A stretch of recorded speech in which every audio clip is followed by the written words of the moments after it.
서연의 오른쪽 광대뼈가 시퍼렇게 멍들어 있었다. 서연아, 얼굴이 왜 이래? 괜찮아, 그냥 넘어졌어. 뭐가 괜찮아? 누가 때린 거야? 진우가 소리쳤지만 서연은 고개만 떨궜다. 말하고 싶지 않아요. 오빠들 걱정시키고 싶지 않아요. 해병대 대령 연대장인 진규가 동생 부대를 찾았다. 하지만 돌아온 건 모욕뿐. 민원실은 왼쪽입니다. 주미가 경례도 없이 어깨를 스쳤다. 20년 군 경력이 무색한 순간 대령인 진규는 민원인 취급을 받고 있었다.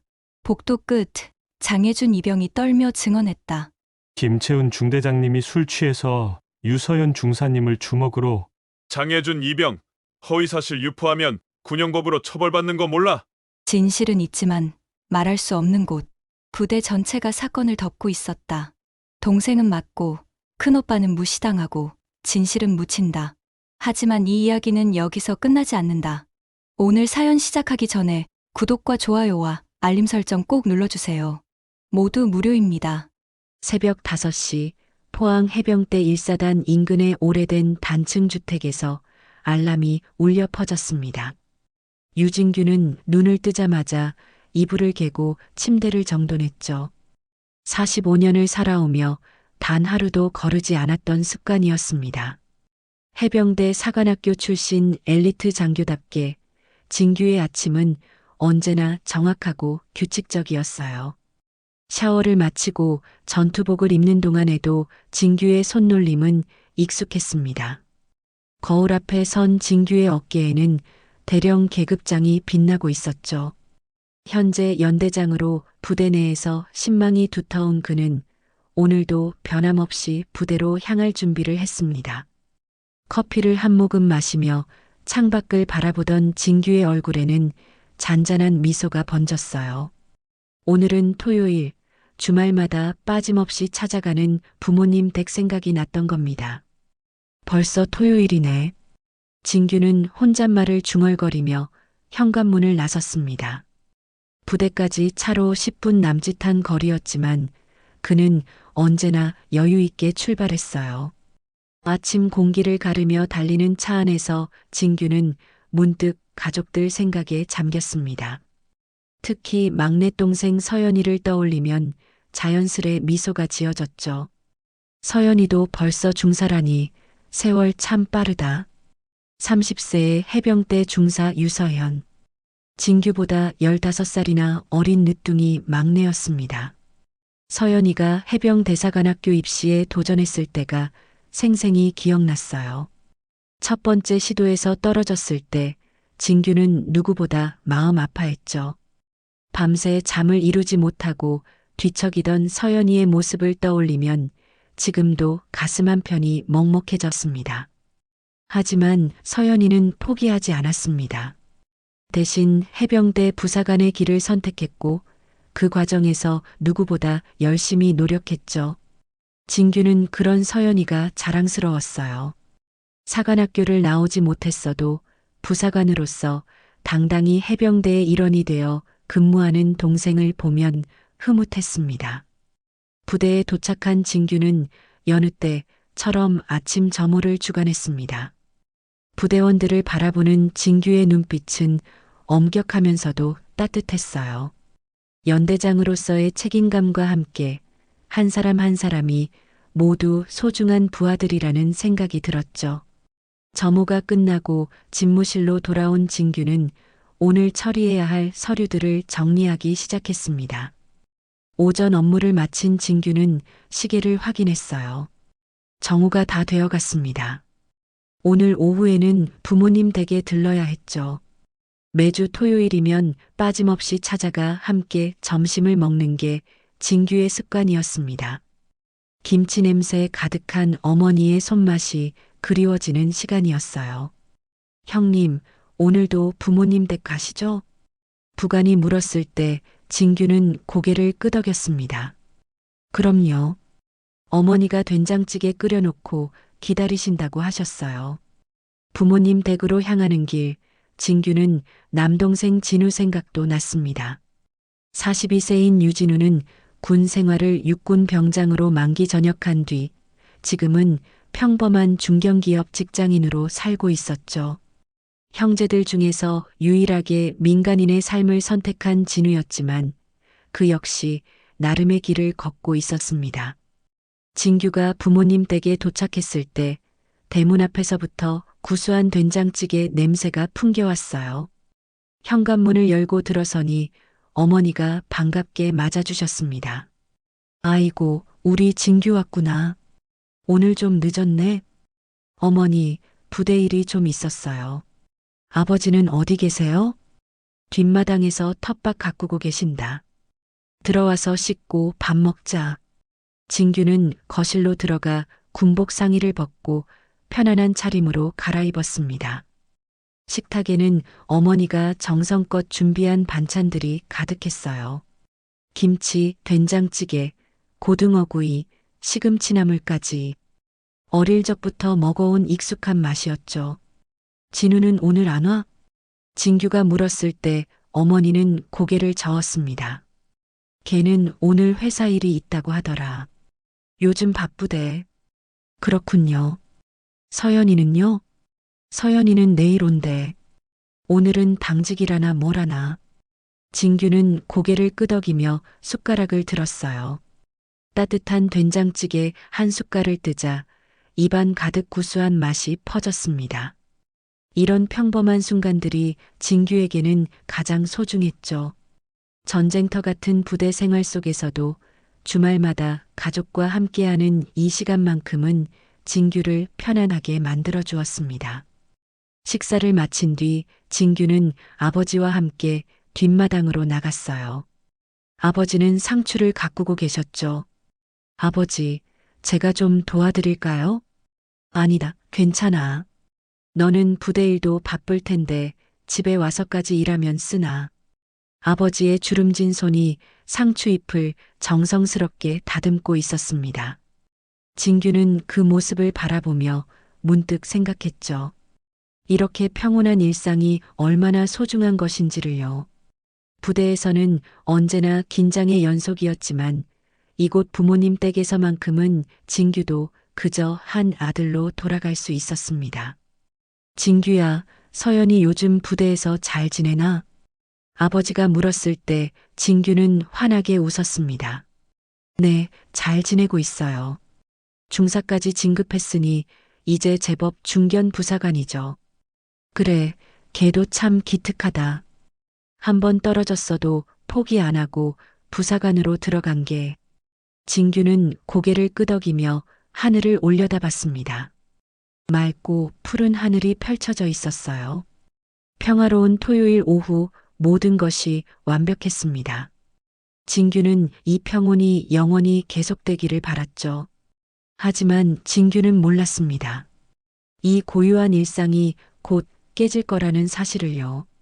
그리고 그 시작이 바로 내일, 일요일 아침에 찾아올 거라는 것을 말입니다. 해가 서쪽으로 기울어지고 저녁 무렵이 되자 부모님 댁 거실에는 따뜻한 저녁 식사 준비가 한창이었습니다. 진규는 아버지와 함께 거실 소파에 앉아 뉴스를 보고 있었어요.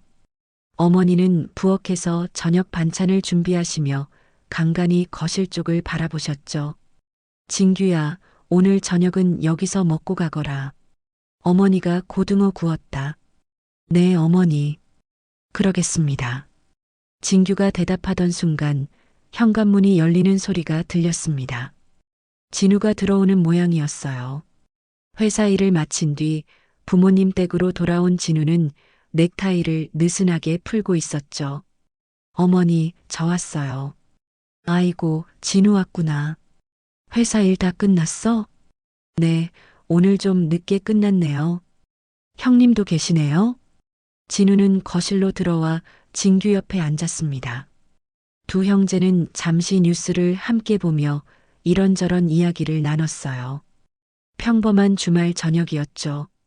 어머니는 부엌에서 식탁을 차리기 시작하셨고 구수한 된장국 냄새가 집안 가득 퍼졌습니다. 그때였습니다. 현관 초인종이 울렸어요. 띵동. 누구야? 이 시간에? 어머니가 고개를 갸우뚱하며 현관으로 향했습니다. 진규도 자리에서 일어나 현관 쪽으로 걸어갔어요. 문을 열자마자 진규의 발걸음이 멈췄습니다. 순간 숨이 턱 막히는 느낌이었죠. 현관 앞에 서 있는 사람은 막내 서연이었습니다. 하지만 진규가 본 서연의 모습은 충격 그 자체였어요. 서연의 오른쪽 광대뼈 부분이 시퍼렇게 멍들어 있었고 입가에도 붉은 자국이 선명하게 남아 있었습니다. 눈가도 약간 부어 있었죠. 서연아. 진규의 목소리가 떨렸습니다. 평소 침착하고 냉정한 연대장의 모습은 온데간데 없었어요. 동생의 상처 입은 얼굴을 보는 순간 진규는 그저 한 오빠일 뿐이었습니다. 얼굴이 왜 이래?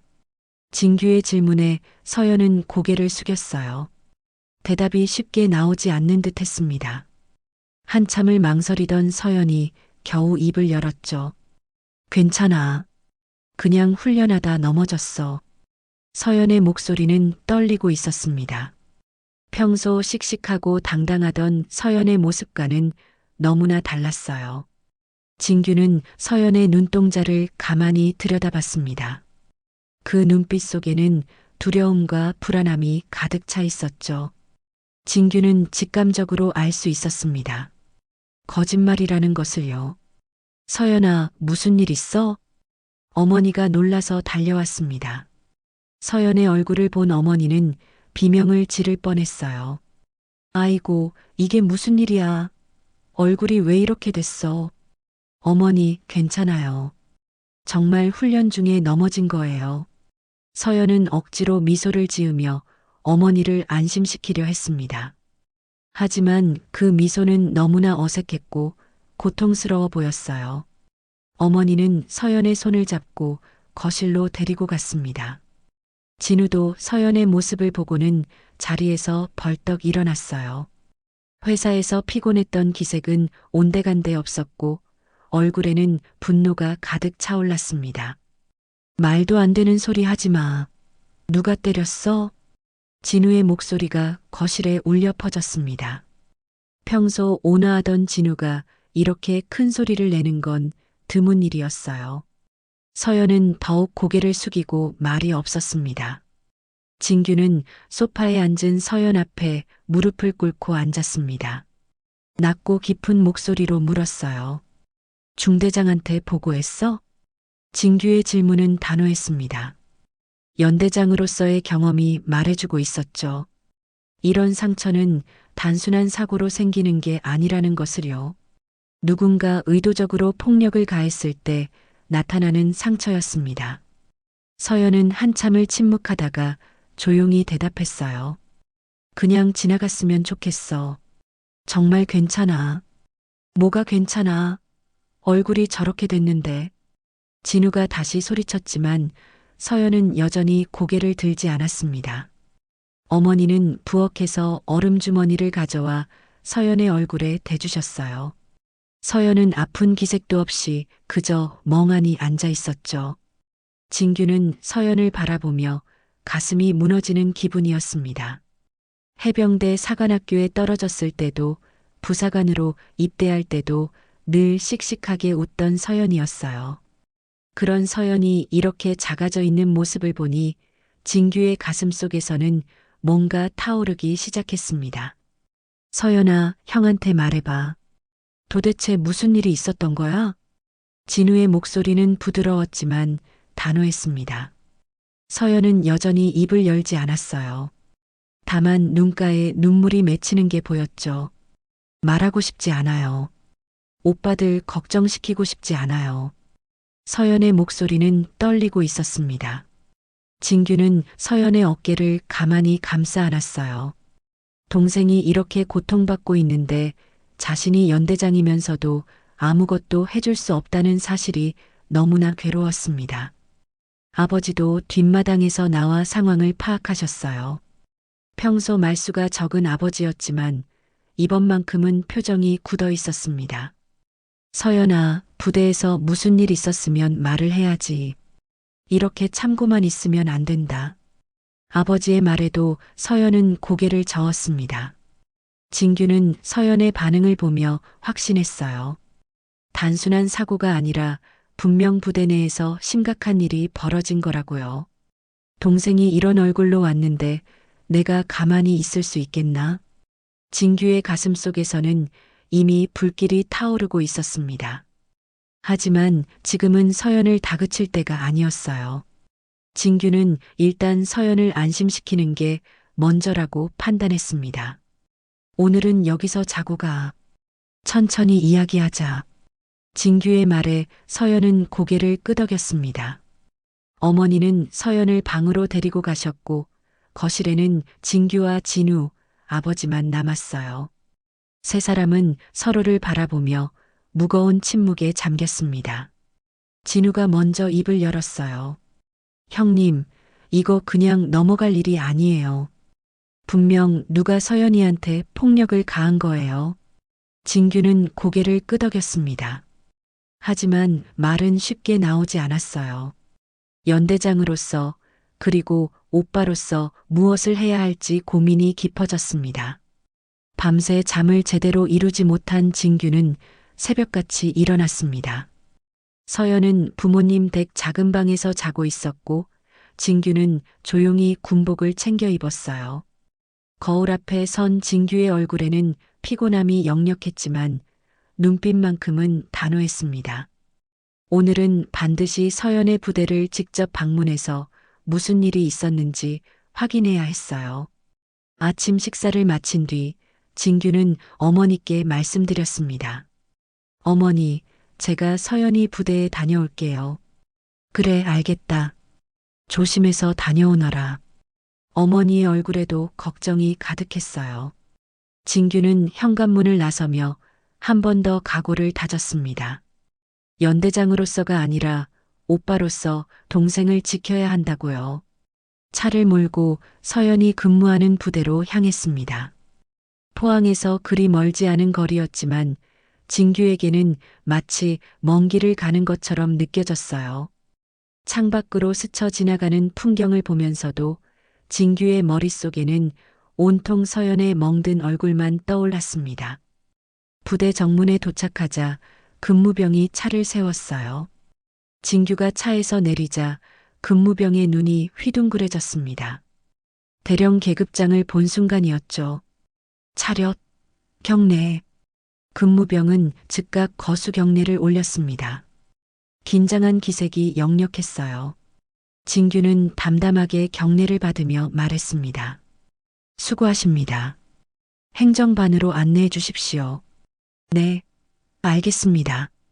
근무병의 안내를 받아 부대 안으로 들어간 진규는 행정반 건물로 향했어요. 복도를 걸어가는 진규의 모습은 위험이 넘쳤습니다. 하지만 마음속에는 불안함이 자리 잡고 있었죠. 과연 이곳에서 서연에게 무슨 일이 벌어진 걸까요? 행정반 사무실 문을 열고 들어서자 책상에 앉아있던 한 상사가 고개를 들었습니다. 강성찬이라는 이름표가 달려 있었어요. 진규는 정중하게 말했습니다. 안녕하십니까? 해병대 1사단 연대장 유진규 대령입니다. 유서연 중사와 면담을 요청하고자 합니다. 강성찬 상사는 진규를 위아래로 훑어보더니 퉁명스럽게 대답했어요. 면담 요청이요? 휴가 나온 유서연 중사를 왜 대령님이 직접 보십니까? 강성찬의 말투에는 존댓말이 섞여 있었지만 어딘가 불손한 느낌이 들었습니다. 진규는 속으로 놀랐어요. 상사가 대령에게 이런 식으로 말하다니요. 하지만 진규는 참았습니다. 일단은 차분하게 상황을 파악하는 게 먼저였으니까요. 개인적인 사정이 있어서 그렇습니다. 면담 가능한지 확인 부탁드립니다. 진규의 목소리는 여전히 침착했습니다. 하지만 강성찬은 서류를 뒤적이며 시큰둥하게 대답했어요. 보고 체계상 바로 연결은 어렵습니다. 그럼 중대장님께 연결해 주시겠습니까? 진규가 다시 물었지만 강성찬은 고개를 저었습니다. 중대장님은 지금 외부 일정 중이십니다. 사적인 문제시면 정식 민원으로 접수하셔야 합니다. 민원. 그 단어를 듣는 순간 진규의 눈빛이 미세하게 흔들렸어요. 자신이 대령인데 민원인 취급을 받고 있다는 사실이 믿기지 않았습니다. 하지만 진규는 여전히 차분함을 유지했어요. 정식 민원이라고 하셨습니까? 네, 그렇습니다. 규정상 그렇게 해야 합니다. 강성찬은 여전히 퉁명스러운 태도를 유지했습니다. 진규는 깊게 숨을 들이마셨어요. 이곳이 보통 부대가 아니라는 느낌이 들었습니다. 뭔가 잘못되어 있었어요. 상사가 대령에게 이런 식으로 대하는 건 정상이 아니었죠. 알겠습니다. 그럼 민원 접수는 어디서 하면 됩니까?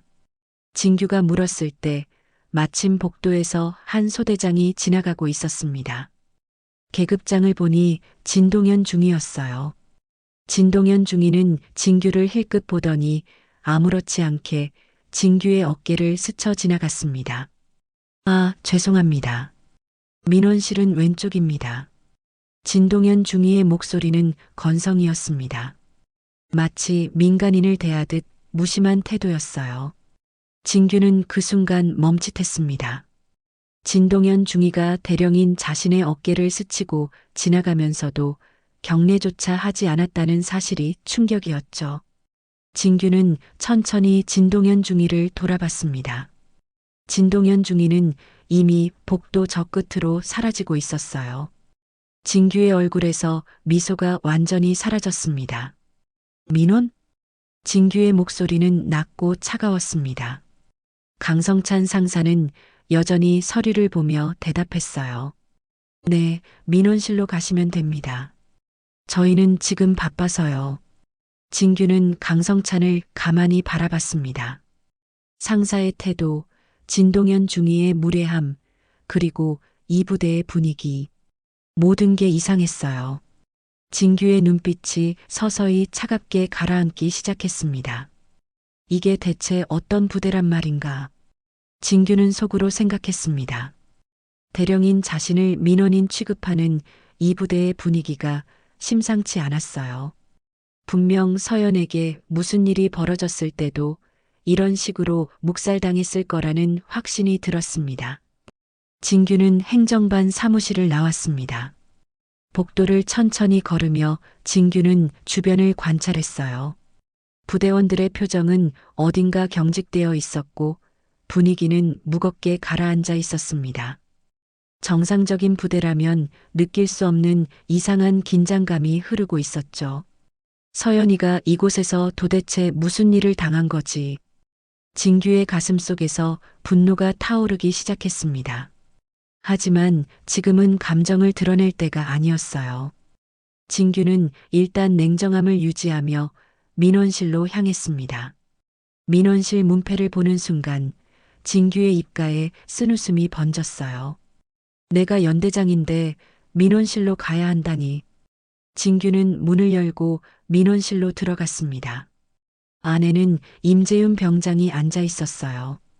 임재윤 병장은 진규를 보더니 놀란 표정으로 일어섰습니다. 네, 대령님. 앉아 있으십시오. 민원 접수하러 왔습니다. 진규의 목소리는 여전히 침착했지만 그 속에는 차가운 무언가가 깔려 있었습니다. 임재윤 병장은 떨리는 손으로 민원 접수 서류를 꺼냈어요. 진규는 서류를 받아들고 천천히 내용을 적기 시작했습니다. 유서연 중사에 대한 폭행 의혹 조사 요청. 진규의 손은 떨리지 않았습니다.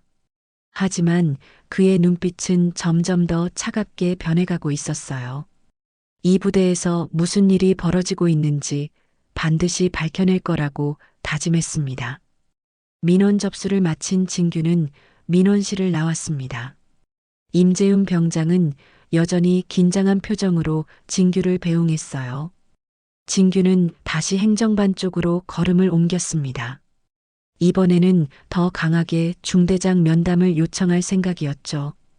행정반 사무실 문을 열고 들어서자 강성찬 상사와 함께 두세 명의 간부들이 모여 있었습니다. 진규가 들어오자 그들은 순간 대화를 멈추고 진규를 바라봤어요. 뭔가 수상한 분위기였습니다. 김채훈 대위를 만나야겠습니다. 진규의 목소리는 단호했습니다. 이번에는 요청이 아니라 요구에 가까웠어요. 하지만 간부들의 반응은 여전히 미온적이었습니다. 강성찬 상사가 먼저 입을 열었어요. 김채훈 중대장님은 지금 순찰 중이십니다. 순찰이요? 그럼 언제 돌아오십니까? 진규가 물었지만 강성찬은 애매하게 대답했습니다. 글쎄요, 연락이 닿기 어렵습니다. 옆에 있던 다른 간부가 거들었어요. 그 문제는 이미 정리된 걸로. 말끝을 흐리는 간부의 태도에서 진규는 확신했습니다. 이들은 분명히 무언가를 숨기고 있었어요. 간부들은 슬쩍 서로 눈짓을 주고받았습니다. 그 눈빛 속에는 경계심과 불안함이 가득했죠. 정리됐다는 게 무슨 말입니까? 진규가 차갑게 물었을 때 강성찬은 당황한 기색을 보이며 말했습니다. 아, 그게 별일 아니었다는 뜻입니다. 훈련 중 발생한 경미한 사고였고요. 경미한 사고라고요? 진규의 목소리가 낮아졌습니다.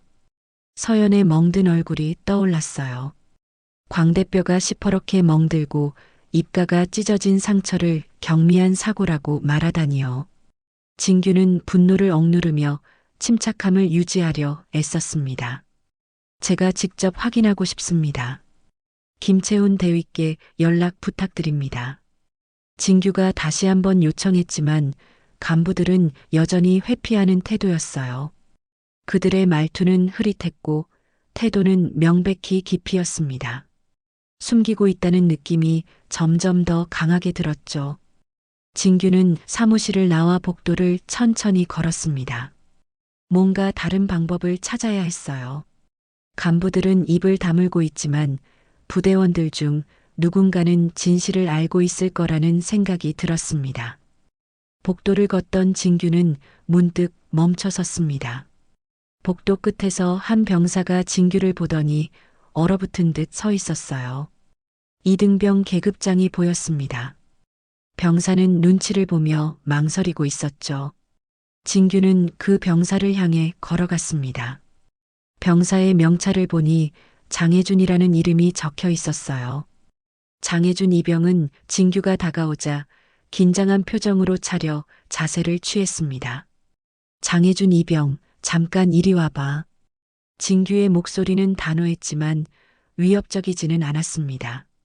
오히려 진실을 알고 싶어하는 간절함이 묻어났어요. 장혜준 이병은 순간 얼굴이 하얘지며 조심스럽게 진규에게 다가왔습니다. 네, 대령님. 장혜준의 목소리는 떨리고 있었습니다. 진규는 예준의 눈을 똑바로 바라보며 물었어요. 내가 아는 걸 말해. 내 동생 누가 이런 얼굴을 만들었지? 진규의 질문에 예준은 입술을 깨물었습니다. 말하고 싶은 듯 했지만 두려움이 앞서는 것 같았어요. 진규는 예준의 어깨를 가볍게 잡으며 다시 한번 물었습니다. 괜찮다. 사실대로 말해줘. 예준은 주변을 살피며 망설였습니다. 그리고 마침내 떨리는 목소리로 말하기 시작했어요. 저 유서연 중사님, 그날 점호 중에 김채훈 중대장님이 술 취해서 생활관 들어오다가 예준의 목소리는 점점 작아졌습니다. 진규는 귀를 기울이며 예준의 말을 놓치지 않으려 했어요. 밀치고 욕설하고 주먹으로. 그 순간이었습니다. 갑자기 복도 저편에서 강성찬 상사가 뛰어왔어요. 강성찬의 얼굴은 일그러져 있었고 목소리는 날카로웠습니다. 장혜준 이병, 허위사실 유포하면 군형법으로 처벌받는 거 몰라? 돌아가. 강성찬의 외침에 예준의 입이 그대로 막혔습니다. 예준은 두려움에 떨며 진규를 바라봤어요. 그 눈빛 속에는 미안함과 무력함이 가득했죠. 진규는 예준을 붙잡고 싶었지만 예준은 이미 강성찬의 명령에 복도 저편으로 달려가고 있었습니다. 진규는 강성찬을 똑바로 바라봤습니다. 강성찬은 진규의 시선을 피하며 어색하게 웃었어요. 대령님, 저 병사는 신병이라 아직 군 생활에 적응하지 못했습니다. 허튼 소리를 할 때가 있어서요. 허튼 소리라고요? 진규의 목소리는 얼음장처럼 차가웠습니다. 강성찬은 말문이 막힌 듯 아무 대답도 하지 못했어요. 진규는 모든 상황을 깨달았습니다. 부대 전체가 사건을 덮고 있었던 거예요.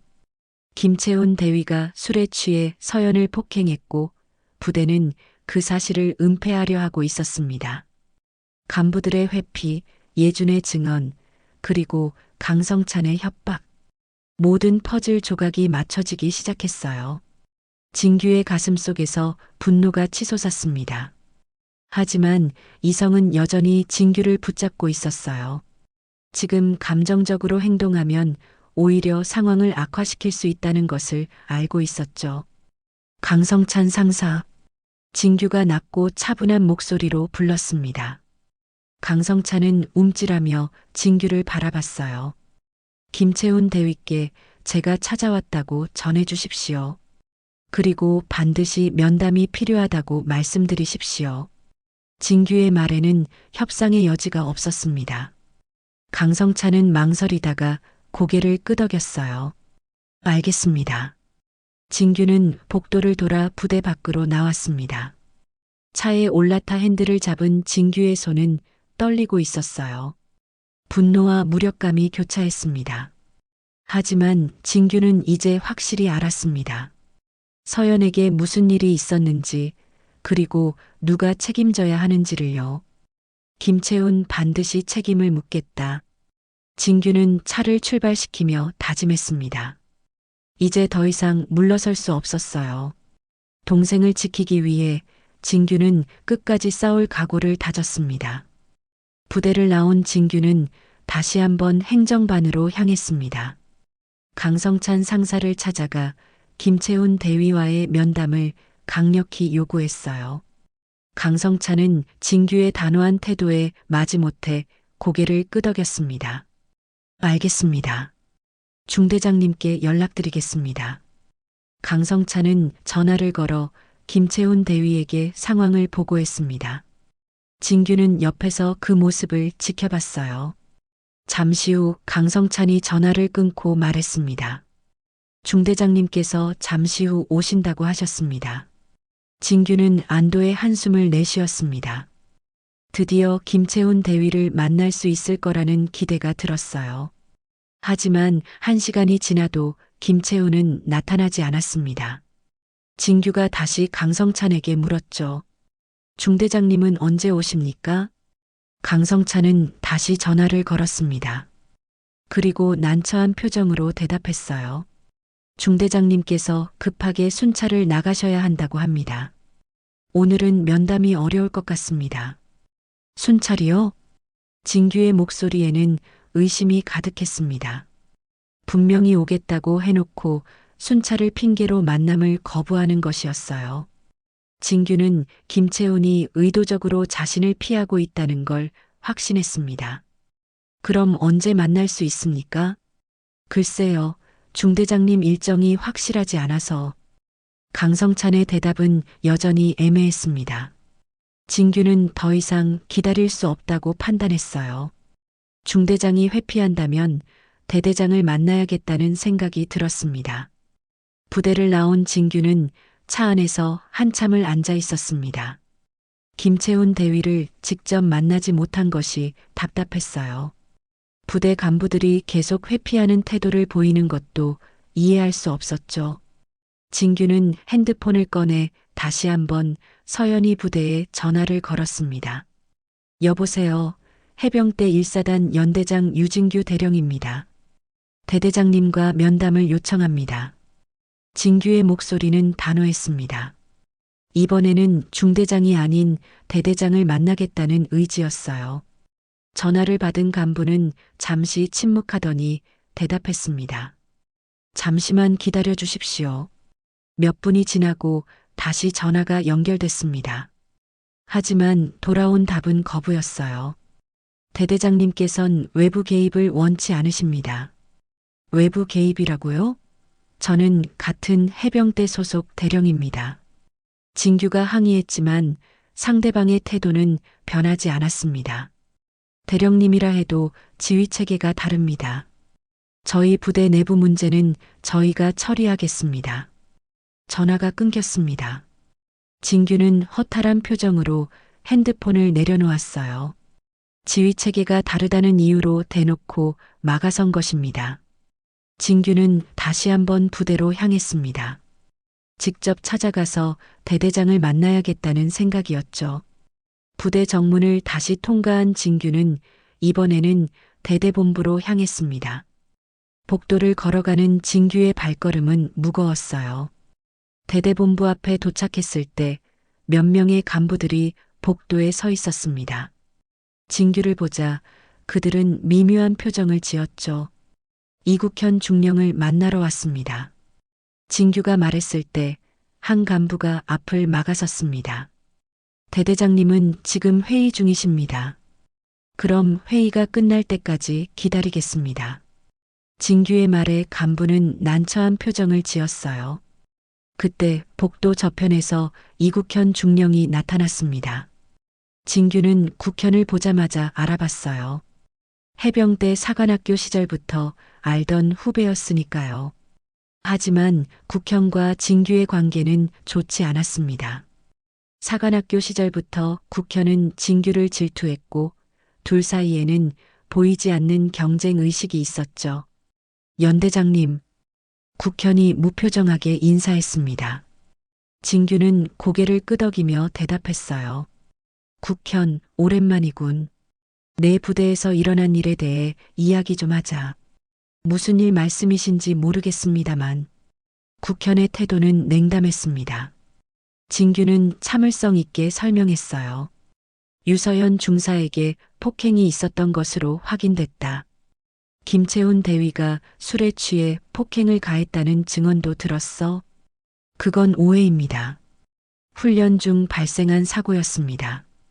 국현은 단호하게 부인했습니다. 진규는 답답함을 느꼈어요. 사고가 아니야.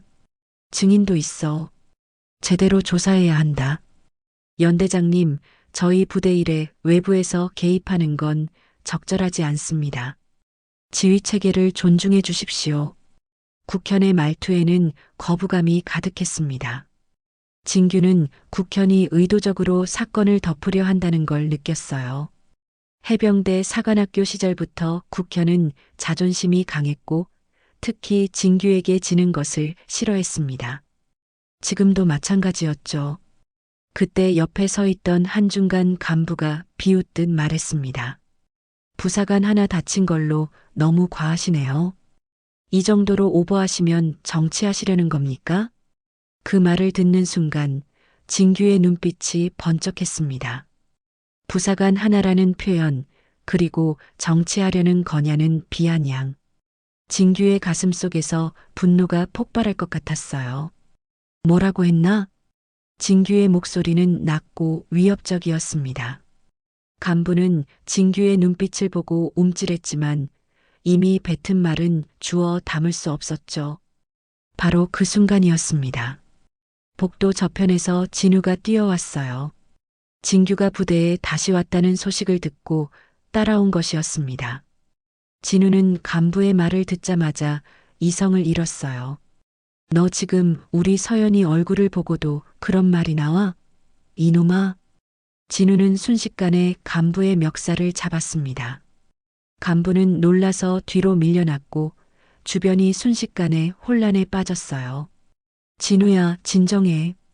진규가 진우를 말렸지만 진우의 분노는 멈추지 않았습니다. 다른 간부들이 달려들어 진우를 떼어내려 했어요. 민간인 난입, 제압하겠습니다. 군기문란입니다. 간부들의 외침이 복도에 울려 퍼졌습니다. 경계병들까지 몰려왔어요.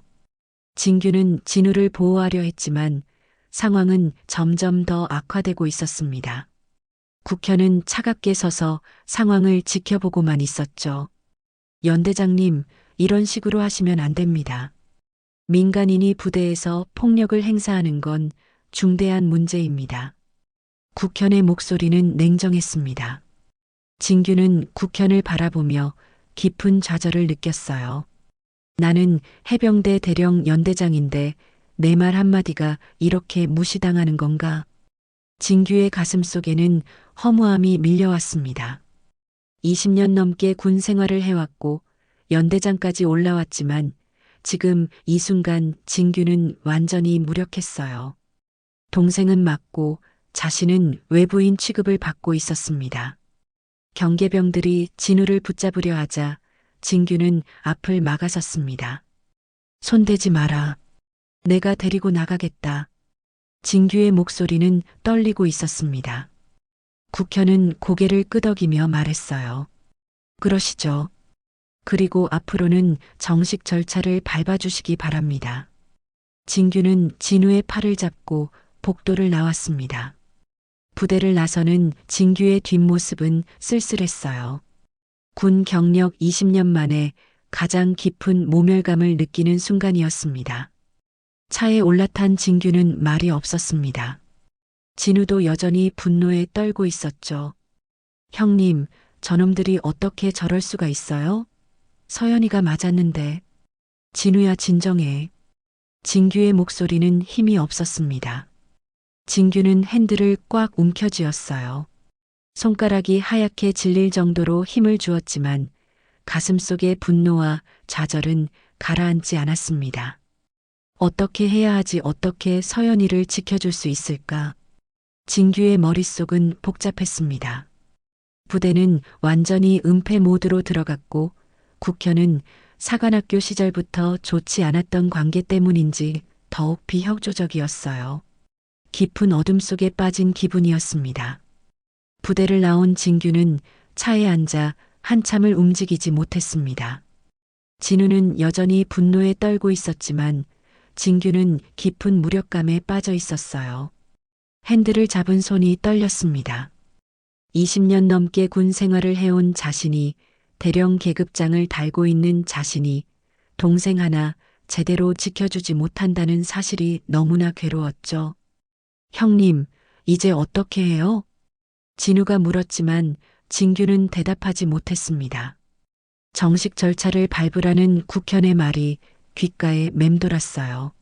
하지만 정식 절차라는 게 무슨 의미가 있을까요?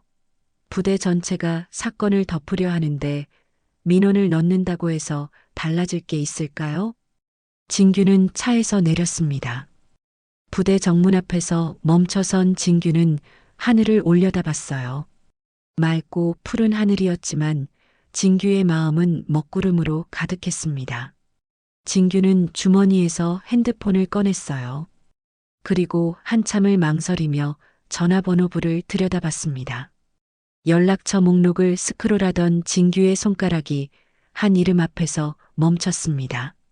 신재엽 중장, 해병대 사령관이었어요. 진규는 깊게 숨을 들이마셨습니다. 이 전화를 걸면 모든 게 달라질 것이라는 걸 알고 있었죠. 하지만 동시에 이게 마지막 카드라는 것도 알고 있었습니다. 신재엽 중장은 진규에게 특별한 사람이었습니다. 진규가 해병대 사관학교를 졸업하고 소위로 처음 발령받았을 때 재엽 중장은 당시 소령으로 진규의 사수였어요. 재엽은 엄격했지만 따뜻한 스승 같은 존재였습니다. 진규가 실수를 했을 때도 재엽은 혼내기보다는 올바른 길을 가르쳐 주었죠. 진규는 재엽을 존경했고 재엽 역시 진규를 아꼈습니다. 하지만 진규는 평생 재엽에게 사적인 부탁을 해본 적이 없었어요. 군인으로서의 자존심 때문이었죠. 하지만 지금은 달랐습니다. 서연을 지키기 위해서라면 진규는 자존심을 내려놓을 수 있었어요. 진규는 떨리는 손으로 통화 버튼을 눌렀습니다. 신호음이 울렸습니다. 한 번, 두 번, 세 번. 진규의 심장은 빠르게 뛰고 있었어요. 그리고 전화가 연결됐습니다. 여보세요. 재엽의 목소리가 들렸습니다. 진규는 잠시 말을 잇지 못했어요. 목이 메었습니다. 진규는 간신히 입을 열었습니다. 사령관님, 유진규입니다. 진규, 무슨 일이지? 목소리가 왜 그래? 제협의 목소리에는 걱정이 묻어났습니다. 진규는 눈을 감고 천천히 말했어요. 제 동생이 유서연 중사입니다. 폭행당했습니다. 그런데 부대가 숨기고 있습니다. 진규의 목소리는 떨리고 있었습니다. 전화 너머로 제협의 숨소리가 들렸어요. 짧은 침묵이 흘렀습니다. 그 침묵은 진규에게 영원처럼 느껴졌죠. 그리고 제협의 단호한 음성이 들렸습니다. 지금 있는 자리 그대로 대기하라. 바로 간다. 제협의 목소리는 차갑고 단호했습니다. 진규는 그 목소리에서 결의를 느꼈어요. 제협은 언제나 정의로운 사람이었습니다. 부정과 불의를 용납하지 않는 군인이었죠. 사령관님, 아무 말하지 마. 내가 거짓말할 사람이 아니라는 거 나는 안다. 지금 어디 있나? 서연이 부대 정문 앞입니다. 알았다. 움직이지 말고 거기 있어. 전화가 끊겼습니다. 진규는 핸드폰을 내려다보며 깊게 숨을 내쉬었어요. 가슴 속에서 뭔가 따뜻한 것이 스며들었습니다. 희망이었습니다.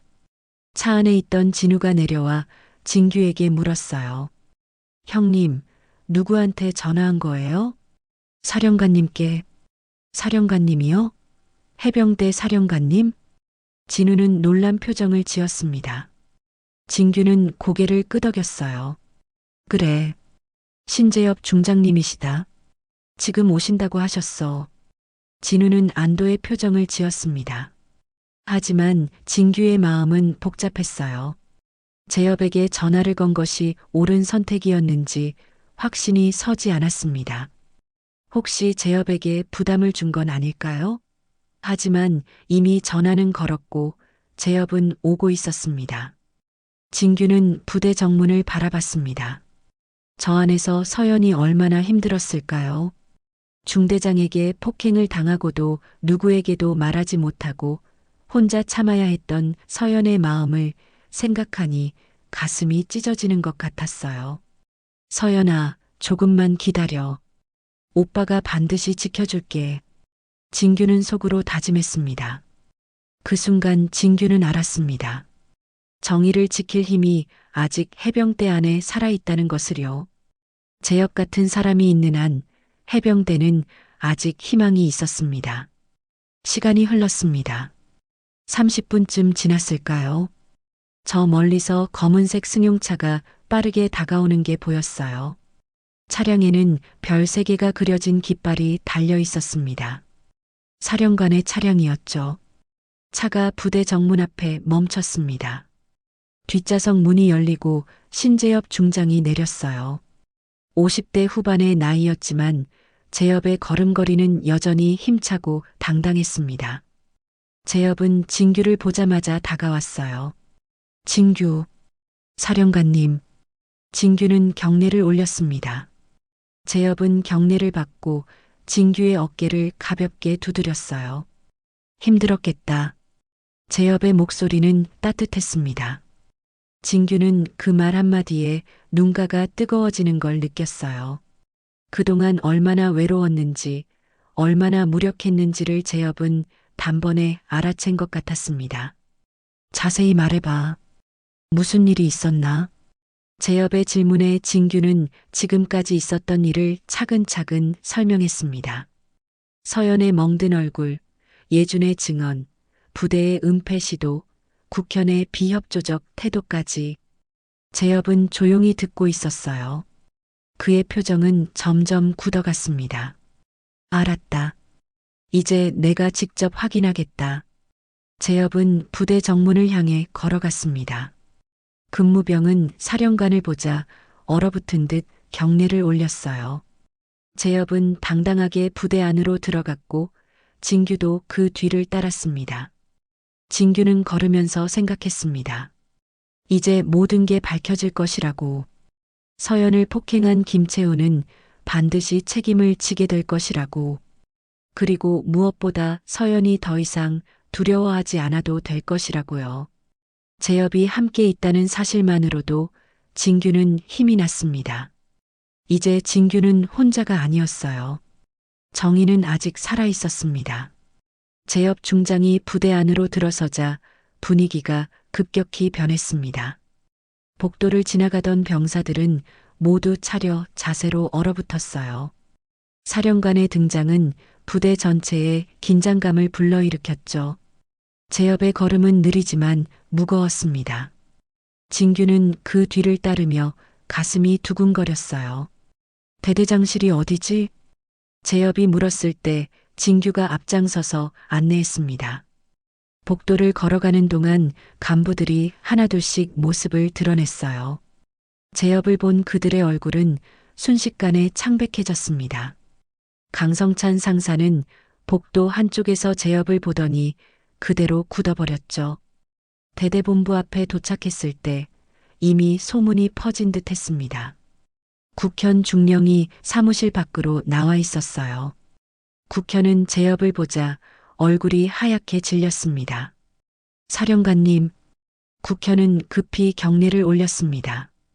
재엽은 차갑게 경례를 받고 국현을 똑바로 바라봤어요. 회의실로 가자. 모든 간부를 소집하라. 재엽의 목소리는 낮고 차가웠습니다. 국현은 당황한 표정으로 고개를 끄덕였어요. 곧 부대 내 방송이 울려 퍼졌습니다. 전 간부 즉시 회의실 집합. 10분도 채 되지 않아 회의실은 간부들로 가득 찼습니다. 강성찬 상사, 진동현 중위를 비롯해 대대의 모든 간부들이 모였어요. 그리고 맨 앞줄에는 김채훈 대위가 앉아 있었습니다. 김채훈은 진규를 보자 눈을 피했죠. 재엽이 회의실 앞에 섰습니다. 진규는 재엽 옆에 서서 회의실을 둘러봤어요. 얼마 전까지만 해도 자신을 무시하고 민원인 취급했던 간부들이 지금은 고개를 들지 못하고 있었습니다. 모두 정렬. 재엽의 목소리가 회의실에 울려 퍼졌습니다. 간부들은 일제히 일어나 차려 자세를 취했어요. 재엽은 천천히 회의실을 둘러보며 말했습니다. 나는 해병대 사령관 신재엽이다. 오늘 이 부대에 직접 온 이유는 단 하나다. 유서연 중사 폭행 사건을 조사하기 위해서다.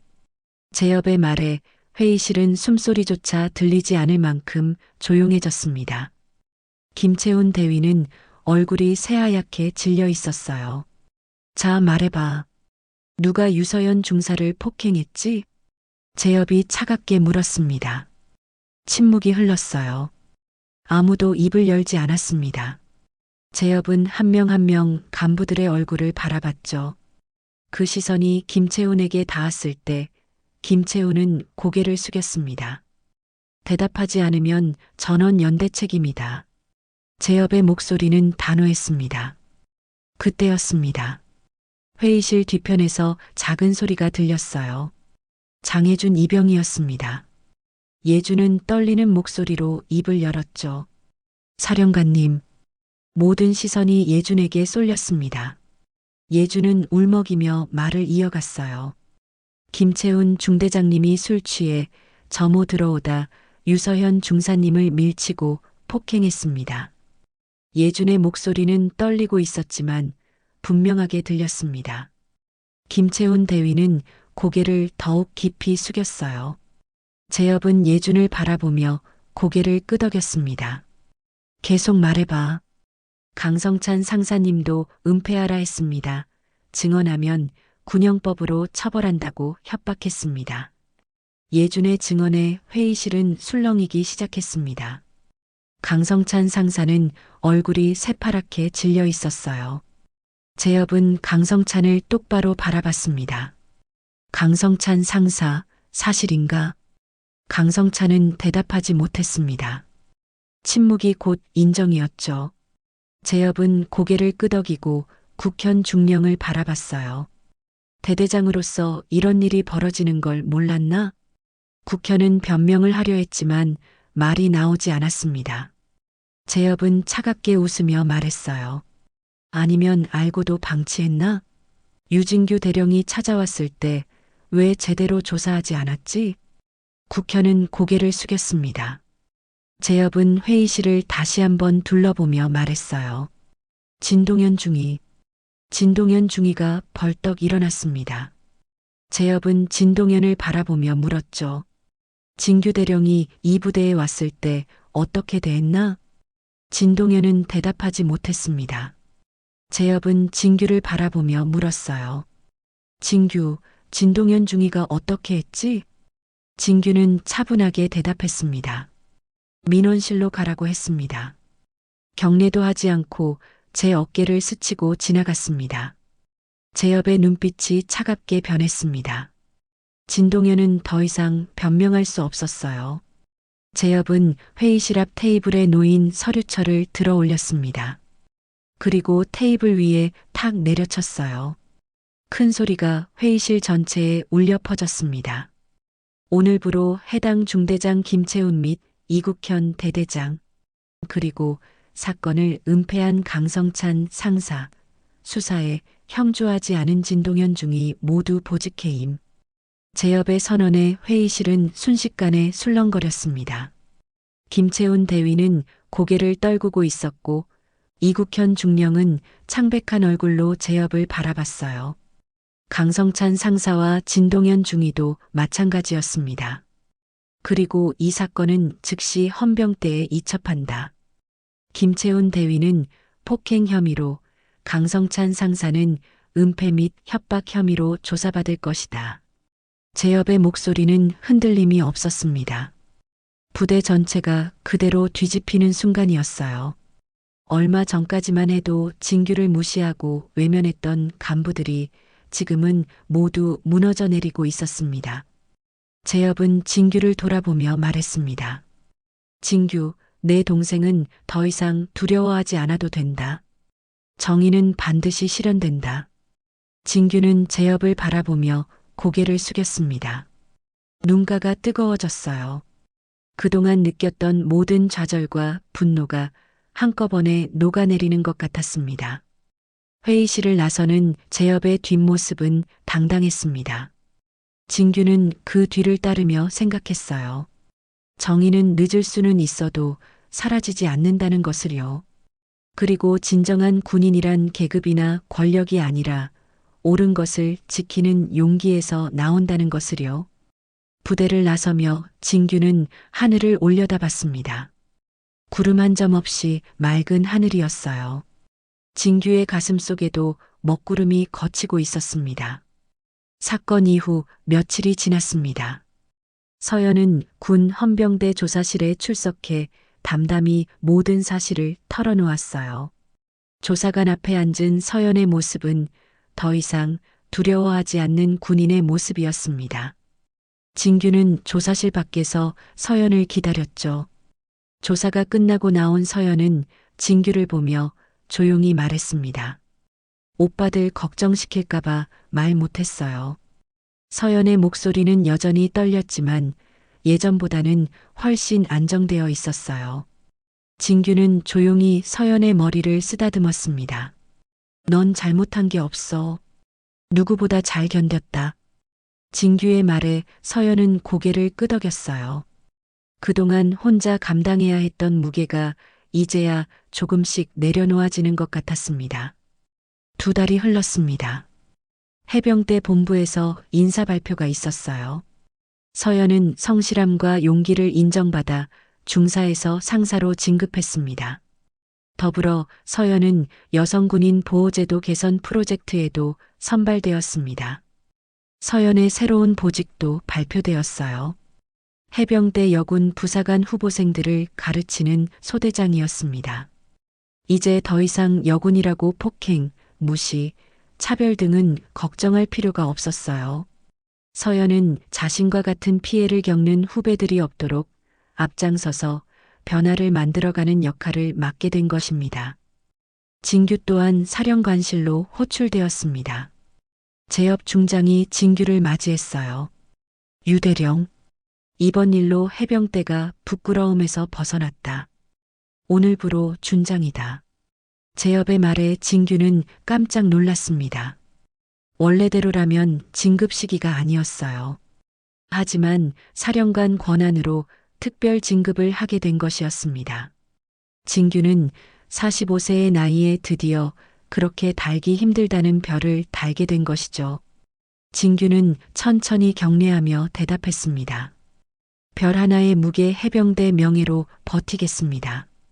연대장이던 진규는 이제 여단장이 되었습니다. 새로운 책임과 함께 진규는 해병대를 더 나은 곳으로 만들겠다는 다짐을 했어요. 그리고 또 한 사람이 있었습니다. 사실을 숨기지 않고 용기 있게 증언한 장혜준 이병이었어요. 예준은 해병대 표창장과 한 달의 포상휴가를 받았습니다. 진규가 예준에게 직접 찾아가 말했죠. 예준이 같은 병사가 해병대를 살려낸 거다. 고맙다. 진규의 말에 예준은 고개를 깊이 숙였습니다. 유진규 여단장님, 그리고 신재엽 사령관님, 저도 언젠가 누군가를 지킬 수 있는 군인이 되고 싶습니다. 예준의 목소리는 떨렸지만 단호했습니다. 진규는 예준의 어깨를 두드리며 격려했어요. 넌 이미 누군가를 지켰어. 용기 있는 군인이야. 며칠 뒤 오랜만에 다시 부모님 댁에 들러 한 식탁에 둘러앉았습니다.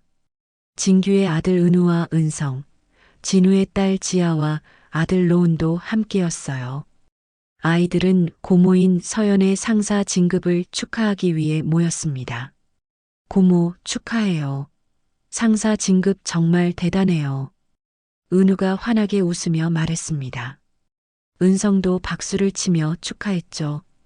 고모, 앞으로 더 멋진 군인 되실 거예요. 지아와 로운도 진규의 준장 진급을 축하했습니다. 큰아빠, 별 다신 거 축하드려요.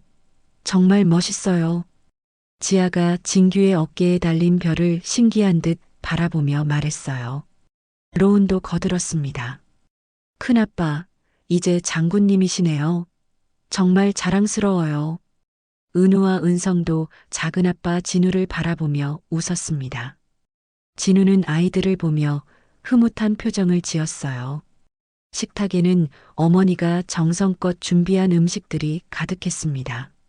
김치찌개, 불고기, 각종 나물 반찬까지. 가족 모두가 둘러앉아 따뜻한 저녁 밥상을 마주했어요. 아버지가 잔을 들어 올리며 말씀하셨습니다. 오늘은 정말 축하할 일이 많구나. 서연이 상사 진급하고 진규도 준장 달고 우리 가족 모두 자랑스럽다. 모두가 잔을 부딪히며 축배를 들었습니다. 어머니는 눈가를 훔치며 말씀하셨어요. 그동안 얼마나 힘들었을까. 이제야 마음이 놓인다. 진우가 서연을 바라보며 말했습니다. 이제야 우리 서연이가 웃네. 진우의 말에 서연이 천천히 웃음을 지었습니다. 그 웃음은 진심 어린 미소였어요. 더 이상 두려움이나 고통이 담겨 있지 않은 순수한 웃음이었죠. 진규 역시 작은 미소를 보였습니다. 은우가 서연에게 물었어요. 고모, 이제 부대에서 행복하세요?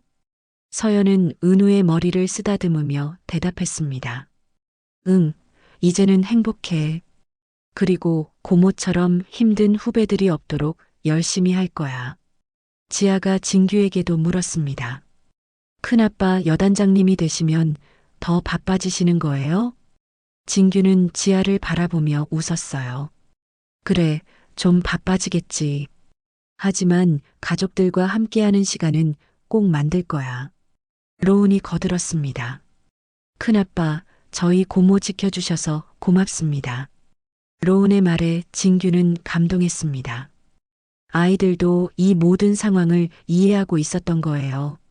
식사를 하는 동안 거실에는 웃음소리가 끊이지 않았습니다. 그동안 무거웠던 분위기가 완전히 사라지고 따뜻한 가족의 온기가 집안 가득 퍼졌어요.